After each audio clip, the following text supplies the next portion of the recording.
with this being Veterans Day, I'd love to talk about female veterans in World War II. What do you think were some of the jobs that were not highlighted as well as, working in assembly lines and such that women did perform? Well, one of them was being pilots. Really? Women were the ones who ferried airplanes, by and large, from one place to another in the United States. Mm-hmm. Before that, there had been very little openings for women being pilots, and yet these women walked into the Women's Air Corps, which was part of the Army at that time, the WWII, and actually learned how to fly, and therefore instructed not only other women how to fly, but when bombers came off the assembly lines or fighter planes came off the assembly lines, they had to go someplace. The men who were in combat couldn't do that, obviously, so they had female flyers who didn't get the recognition for doing that. There were female flyers who were also test pilots during World War II. There were African American women flyers in World War II, which is something that has lost a great deal. There were Native Americans who became part of the WWIIs who flew planes in World War II. So did they do combat mission? No, but they were still involved in dangerous aeronautics, and they were sacrificing for their countries. But World War II was what opened the door, I believe, for women in all fields. So yes, there were a lot of women who went in the military, who stayed in the military. A lot of them did too. Mm-hmm.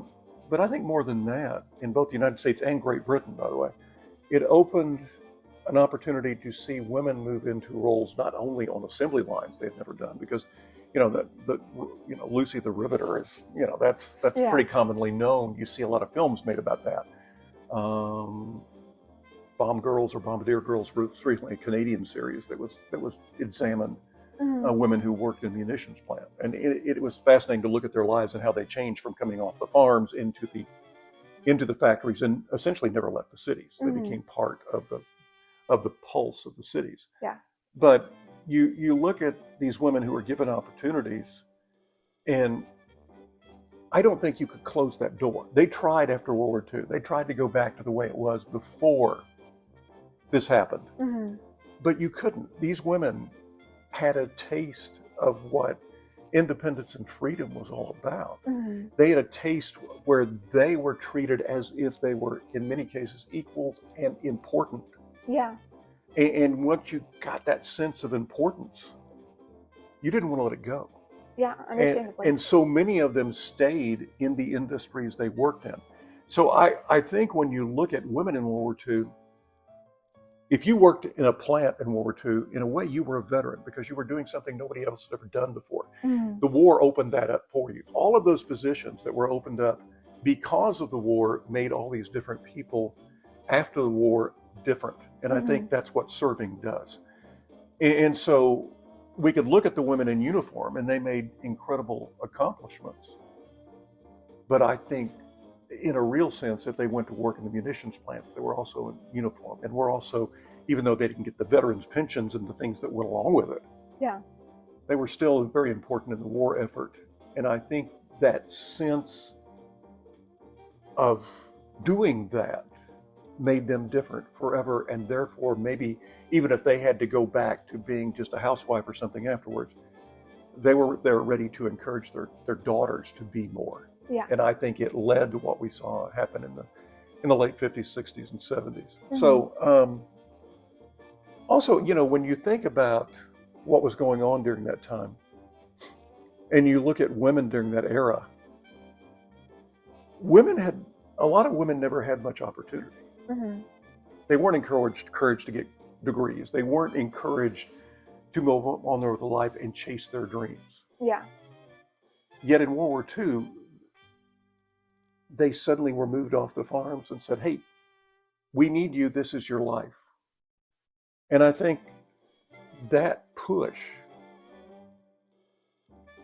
gave a thirst, if you will, to be needed in real life too. They wanted jobs that were monumental, that made an impact. They wanted to be executives. They wanted to break molds. They probably hadn't invented the term the glass ceiling yet, but there were certain ones of them that were going to stick around and break that glass ceiling. Yeah. Were there any notable names that broke that glass ceiling after World War II in the military that afterwards they were stripped of their roles or their titles or something like that. I don't know that you could actually come out in names because they weren't publicized, but Mm-hmm. there were many that ended up with 20 and 30 years in the military. They weren't honored as such back then. They weren't looked upon. They were looked upon even in the military as being a lesser grade.